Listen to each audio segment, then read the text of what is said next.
Brésil fait partie des 10 pays les plus industrialisés au monde et pourtant, l'éducation est encore en retard, le système est à deux vitesses et si les écoles privées pullulent, les publics mériteraient plus d'attention.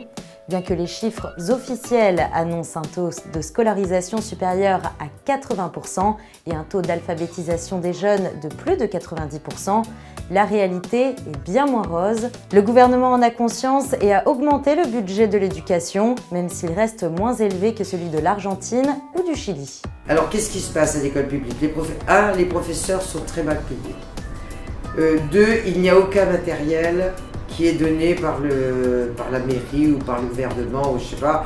Moi je vois pour les enfants qui font partie de mon projet, j'achète du papier, des crayons, des gommes, des balais, y compris le papier hygiénique pour aller à l'école. Donc vous voyez, c'est vraiment, il n'y a rien. Les professeurs sont très souvent en grève parce qu'ils ne sont pas payés et ils sont obligés très fréquemment d'avoir plusieurs postes, parce que vous savez que l'école publique travaille sur 3 temps. L'école le matin, l'école l'après-midi, l'école le soir. Donc ces professeurs arrivent à faire 3 écoles différentes pour pouvoir avoir 3 salaires pour pouvoir s'en sortir.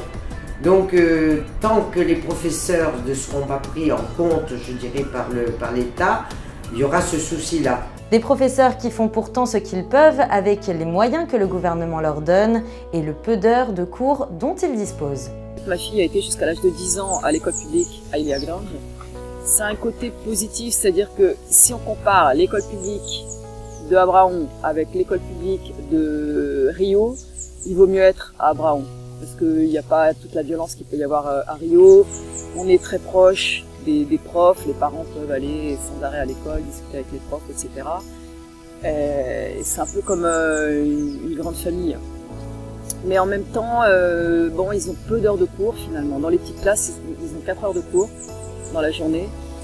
Et puis oui, le niveau est extrêmement bas. Donc. Une école publique qui finalement pâtit de la structure fédérale du Brésil, puisque l'enseignement primaire et secondaire relève des États fédérés et surtout des municipalités. L'État fédéral contribue au financement des écoles, mais n'en gère aucune. Népotisme, corruption et clientélisme ont le champ libre. Les parents qui le peuvent se tournent donc vers les écoles privées. Et alors l'école française, en fait j'ai choisi parce que je trouve ça bien. Je suis française, donc la moitié de sa famille est française et je trouve ça bien qu'elle puisse avoir cette éducation. Le fait d'être bilingue pour moi c'est vraiment un avantage. Et puis, en même temps, en étant à l'école française, si elle veut décider par la suite d'aller étudier en France à l'université, elle peut le faire. Et si elle décide de rester au Brésil, elle peut le faire aussi. Donc c'est un peu augmenter les chances pour le futur. Une école française réputée pour son bon niveau d'enseignement. Alors, au Brésil, vous avez 4 établissements français. Vous en avez un à Brasilia, vous en avez un à São Paulo, vous avez le lycée donc de Rio aussi, le lycée Molière, et il y a une petite école à Natal qui va de la maternelle à la 7e en fait. Alors pour vous parler de Rio, donc les lycées français Rio, Brasilia et São Paulo sont sur le même modèle, ont le cursus français complètement, avec en plus des cours en portugais, donc du portugais, de l'histoire et géographie du Brésil, et différentes matières qui sont nécessaires pour être en forme avec le Brésil. Les études sont en général très bonnes.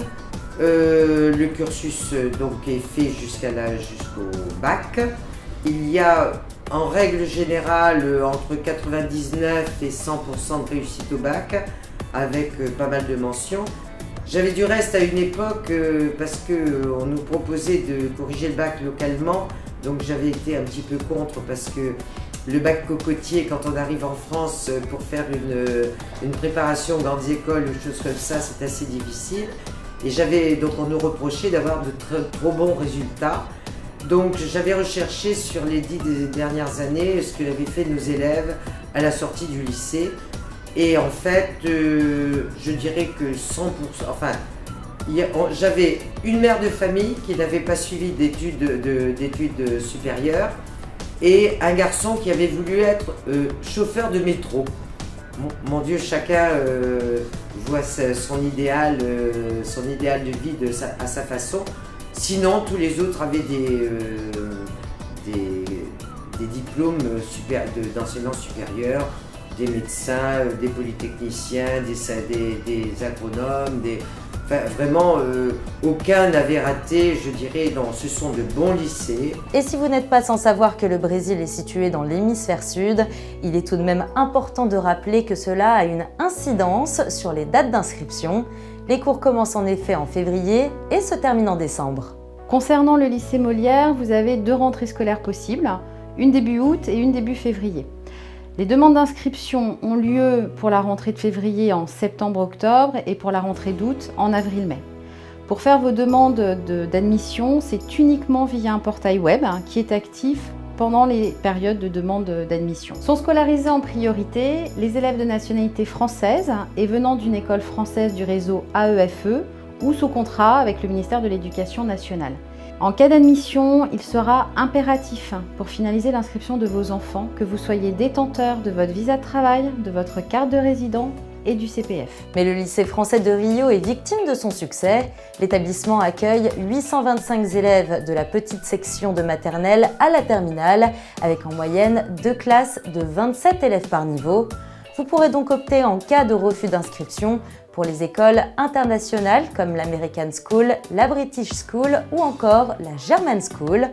Concernant l'école publique, tout espoir n'est pas perdu. Le Brésil a pris conscience de son talon d'Achille, avec d'un côté sa croissance qui l'oblige à former de la main-d'œuvre qui lui manque, de l'autre une classe moyenne en plein essor qui revendique son droit à la connaissance. Le pays espère rattraper ce retard d'ici 2022.